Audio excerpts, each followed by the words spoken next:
Hallo zusammen, ich bin's mal wieder, euer Michael, und ihr habt ja vielleicht schon mein erstes Video zu den 3 neuen Sigma-Linsen gesehen. Da habe ich euch ja versprochen, dass es noch ein erweitertes Review zu jeder Linse gibt, und deswegen beginnen wir heute mit dieser Linse hier. Das ist das Sigma 135 mm mit der Blende 1,4. Ich habe das ja schon vorgestellt gehabt, so grob angeschnitten. Heute wollen wir ein bisschen mehr ins Detail gehen von diesem schönen Bokeh-Monster, möchte ich es vielleicht dieses mal nennen, weil 135 mm mit einer Blende 1,4, das ist natürlich schon richtig gut, um sich da den Hintergrund herzuzaubern. Ihr habt da eine Freistellung, das erreicht ihr mit fast keinem anderen Objektiv so. Das macht also schon wirklich sehr viel Spaß. Lasst uns mal ein bisschen über die Linse reden, und wie gesagt, ich möchte ja ein bisschen ins Detail gehen. Fangen wir doch einfach mal an mit ein paar Abmessungen. Das ist ja nicht ganz unwichtig, wenn ihr das Ganze vielleicht mal in eine Kameratasche bzw. einen Kamerarucksack packen wollt, zusammen mit eurer Kamera selbst. Wir haben hier eine Länge ab der Kamera von 14 cm. Das beinhaltet natürlich nicht die Gegenlichtblende. Ihr habt einen Durchmesser von 11,5 cm. Mit der Gegenlichtblende kommt ihr dann auf eine Länge von 20 cm. Das ist also schon ein ganzes Stück größer. Die Gegenlichtblende, ihr seht es auch, die nimmt hier wirklich sehr viel Platz mit ein. Der Durchmesser von der Gegenlichtblende liegt dann auch bei 12,5 cm. Da ist also dann schon ordentlich was geboten. Die Höhe mit dem Standfuß bzw. mit dem Stativfuß, ich sag's mal so, bis hier hoch. Wenn ihr das Ganze nämlich an der Kamera montiert in die Kameratasche packen wollt, dann spielt natürlich die Höhe hier eine Rolle, und die liegt bei 14 cm mit der Gegenlichtblende. Ihr habt einen 105 mm Filter vorne dran. Das ist natürlich sehr ordentlich. Ihr könnt einen Filter verwenden, aber 105 mm Filter sind natürlich nicht die günstigsten Filter, welche ihr euch da so kaufen könnt. Das Ganze ist natürlich staub- und spritzwassergeschützt, abgedichtet. Ihr habt hinten am Bajonett ein Metallbajonett, klar, auch eine Dichtlippe, die euch das Ganze dann zum Bajonett hin abdichtet, und ihr habt ein Gewicht von, ich habe es vergessen, ich habe es hier nicht aufgeschrieben, ich glaube 1420 Gramm oder sowas. Ich blende es euch ein, was das genaue Gewicht von dem Objektiv ist. Das hört sich erstmal viel an, aber meiner Meinung nach, ich habe es ja im anderen Video schon erwähnt, ich habe damit ein komplettes Konzert fotografiert und war auch so unterwegs in den Weinbergen, habe da ein bisschen Porträts geshootet. Das Objektiv fühlt sich leichter an, als es wirklich ist. Also es ist handelbar, es ist an der Kamera sehr handlich, klar, die große Gegenlichtblende da vorne, die trägt ein bisschen auf, aber wenn wir uns mal das Basisobjektiv an sich anschauen, klar ist es groß, aber für einen 135 1,4er ist es dann schon doch nicht mehr so groß. Sorry, ich muss hier die Blende mal richtig drauf machen, so rum. Ansonsten gibt es halt zu sagen, ihr habt einen schönen Fokusring. Es ist so, fokussieren bei 135 mm 1,4 manuell fokussieren, da ist schon ein feiner Finger von Vorteil. Ihr könnt das Ganze umstellen. Ihr habt einen Umschalter zwischen manuellem Fokus und dem Autofokus. Ihr habt hier auch noch Funktionsknöpfe, die ihr da belegen könnt, und ihr habt einen Blendenring, und den könnt ihr entweder deklicken oder klicken, klar, und dann könnt ihr hier das Ganze locken, und wenn es entlockt ist, könnt ihr die Blende auch verstellen. Zwischen 1,4 bis Blende 16 könnt ihr da alles einstellen. Ich habe das meistens auf dem A-Modus stehen, dass ich es über die Kamera steuere, weil es einfach ein bisschen angenehmer ist zu handeln. Die Stativschelle könnt ihr abnehmen, und jetzt ist es auch so, ich habe es ja gerade gesagt, wenn man so ein bisschen unterwegs ist, ich habe da eigentlich kein Stativ für dieses Objektiv hier dabei, deswegen die Stativschelle wegmachen, dann ist das Ganze noch ein bisschen handlicher. Ansonsten, es fühlt sich gut an, ist toll verarbeitet, da muss man natürlich nichts sagen. Ein Sigma Art Objektiv ist natürlich auch die höchste Reihe, was ihr bei Sigma haben könnt, und da spielt auch dieses Objektiv dann natürlich ganz oben mit. An der Stativstelle selber, der Stativfuß, da habt ihr hier einen AK Swiss kompatiblen Fuß, also ihr könnt es direkt auf einen AK Swiss Stativ montieren, wenn ihr das denn wollt. Ja, und mehr gibt es eigentlich so erstmal zum Äußeren auch nicht zu sagen. Ich war damit unterwegs an der Sony A1 und an der Nikon Z8 mit dem Megadep-Adapter, und da kann ich sagen, an beiden Kameras funktioniert das Ding 1A, selbst mit dem Megadep-Adapter an der Nikon. Da gab es gar keine Probleme, auch vom Autofokus her. Das war schnell und genau. Wenn ihr Nikon-User seid und ihr wollt so ein Objektiv haben, dann könnt ihr das sehr gerne adaptieren. Also ich konnte da, wie gesagt, gar keine Probleme feststellen. Die Nikon habe ich mit ins Spiel genommen, weil ich einfach ein bisschen testen wollte. Sony begrenzt ja die Dritthersteller auf 15 FPS. Das wollte ich da so ein bisschen umgehen und das Objektiv liefert ab. Also der Autofokus an sich ist auch wirklich sehr schnell. Der ist richtig schnell. Es sind 2 schnelle Autofokusmotoren verbaut. Klar, da muss sehr viel Glas bewegt werden. Aber wie gesagt, das funktioniert 1A. Geschwindigkeit auch für actionreiche Sachen tippitoppi bei dem Objektiv. Und ja, wie gesagt, ich war sehr viel unterwegs. Ich war auf Konzerten, ich habe Porträts und so weiter fotografiert. Und gerade bei Konzerten, wenn ihr nicht unbedingt direkt vorne an der Bühne stehen wollt, dann habt ihr mit 135 mm natürlich auch ein bisschen mehr Reichweite. Mit Blende 1.4 könnt ihr euch da ein bisschen mehr Freistellung ja, erzeugen. Aber natürlich auch vorne an der Bühne, um Porträts, also ja, nicht Porträts, ja doch schon Porträts, aber eben Großaufnahmen von den Künstlern zu machen. Da eignet sich das hier natürlich 1A.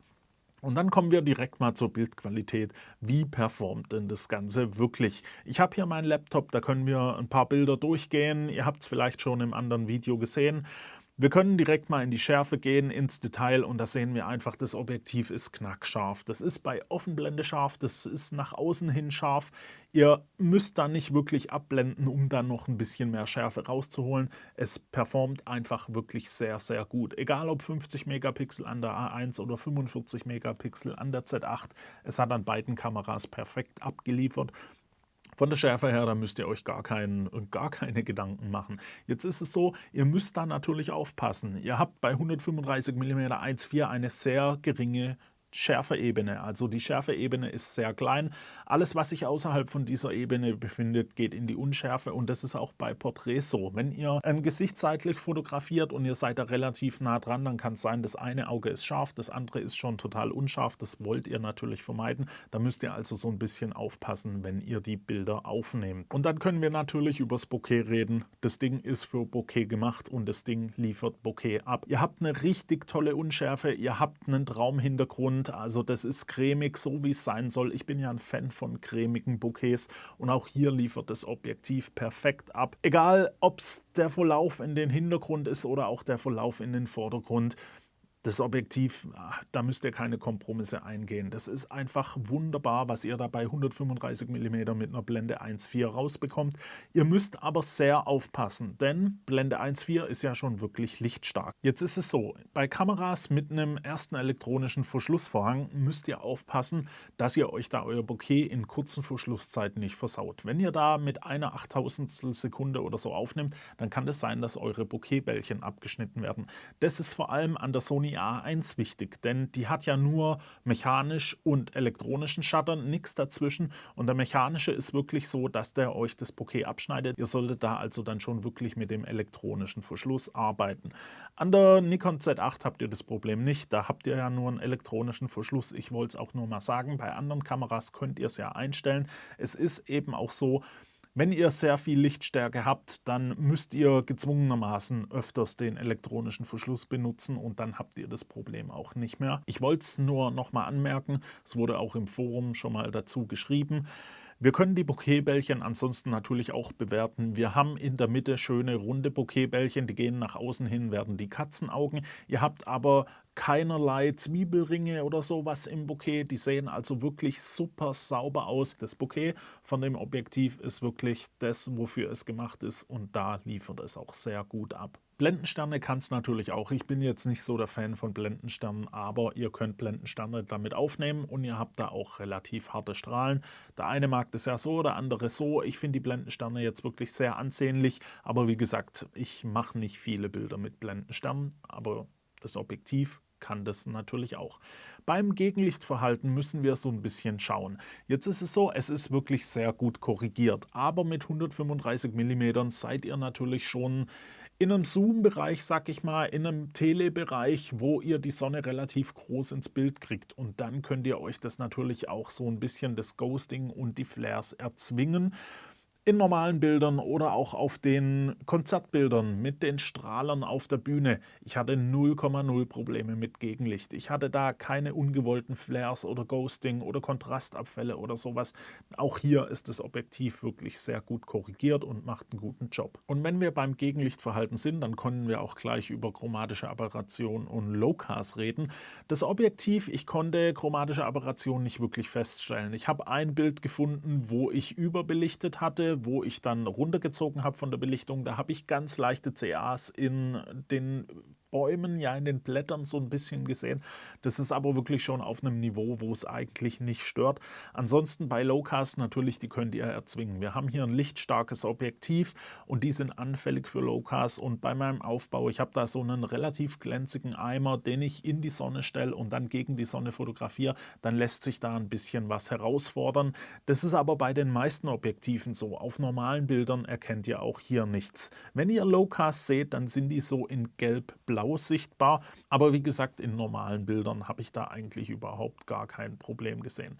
Die minimale Fokusdistanz liegt bei 110 cm. Das heißt, ihr könnt begrenzt nah an euer Motiv hingehen. Ihr habt hier kein Makro, also es lassen sich leichte Detailaufnahmen damit erstellen, aber von einem Makro seid ihr da meilenweit entfernt. Alles in allem muss man sagen, das Objektiv ist für Porträts und so Konzerte und vielleicht so ein bisschen Action gemacht und auch hier liefert es dann wirklich perfekt ab. Also ich bin sehr zufrieden damit. Das Bokeh ist wirklich ein Traum. Es ist der Nachfolger vom 105 mm 1.4, dem Bokeh Master, und es ist ein würdiger Nachfolger. Also da kann man wirklich nichts sagen. Jetzt ist es natürlich so, der Preis 1.899 € ist natürlich auch nicht wenig. Das ist ein Haufen für eine Festbrennweite, aber wenn ihr in diesem Bereich arbeitet, 135 mm, dann macht es da ordentlich Spaß. Ich habe bei mir gemerkt, 135 mm, das ist mir manchmal sogar schon ein Tick zu viel. Da bin ich vielleicht dann schon eher in dem Bereich 105 mm oder 85 mm und dann natürlich 1,2er Lichtstärke beim 85er. Aber gerade sowas wie auf dem Konzert, da hat es richtig Spaß gemacht, wenn man auch mal ein bisschen mehr Reichweite hat und auch mal noch ein bisschen mehr Publikum ins Bild kriegt. Aber natürlich auch die Details von vorne sind da richtig toll gewesen. Ein großer Dank geht nochmal an fotoprofi.de für das Bereitstellen von der Sony A1. Dann war es das eigentlich schon so. Ich möchte noch kurz erwähnen, ich habe das Objektiv von Sigma zur Verfügung gekriegt, schon vor dem Release, also vor der Vorstellung, durfte ich das ein paar Wochen vorher testen. Ich werde aber für das Review wie immer nicht bezahlt und darf meine Meinung frei äußern. Und das ist mir auch sehr wichtig. Mich würde natürlich interessieren, was haltet ihr so von dem Objektiv? Wie sind da eure Meinungen da dazu? Überlegt ihr euch das vielleicht zu holen oder sagt ihr, nee, zu teuer, zu groß, zu schwer oder was auch immer? Schreibt es mir doch einfach mal in die Kommentare. Wenn ihr sonstige Fragen oder Anregungen habt, schreibt die einfach in die Kommentare. Abonniert den Kanal für weitere Videos. Wenn euch das Video gefallen hat, lasst mir einfach ein Like da und dann hoffe ich, sehen wir uns beim nächsten Mal wieder. Bis dahin wünsche ich euch eine gute Zeit. Ciao.